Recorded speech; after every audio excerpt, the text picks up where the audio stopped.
asalaamaaleykum seen chaîne YouTube Le Coran et ses secrets di leen ñaan bu leen fàttee abonné ci chaîne bi bës ci cloche notification bi bu ko defee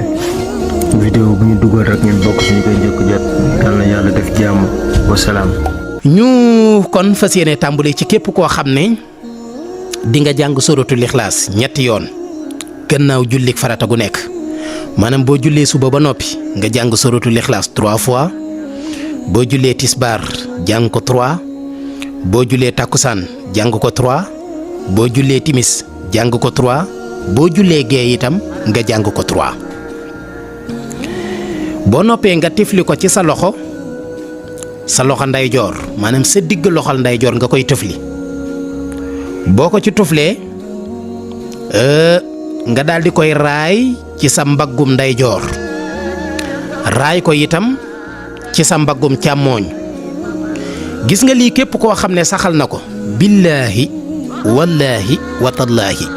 ba keroog ngay sàngoo suuf dooma sa torox dooma sa torox ji ñàkk dooma sa torox ci gàcca dooma sa torox ci feebar boo xam ne dañ lay daw dooma sa torox ci lépp loo xam ne lu ñaaw la loo xam ne buñ ko tegee ba ci yow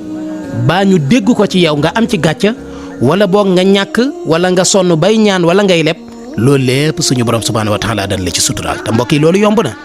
mooy jullik farata goo sëlmal yaakaar naa ne jullit bu nekk moom lu mu sàggan war na man di sàmmonte ak waxtu yu juróom yi fexe ba di ko matal parce que bëriwul waxtu yu juróom yépp boo ko boolee ci bis bi yépp 25 minutes la boo jullee tisbaar boo jullee suba julli tisbaar julli tàkkusaan julli timis julli gee lépp 25 minutes la te bis bi 12 heures de temps la kon loolu ngeen bàyyi ci xel. léegi nag saa soo sëlmalee jullik farata nga jàng suratul Ixlaas suratul Ixlaas moo tàmbalee ci bismillahi rahmaani rahim xul huwa allahu ahad allahu samad lam yalid walam yuulad walam yakun lahu kufuwan ahad loolu mooy suratul Ixlaas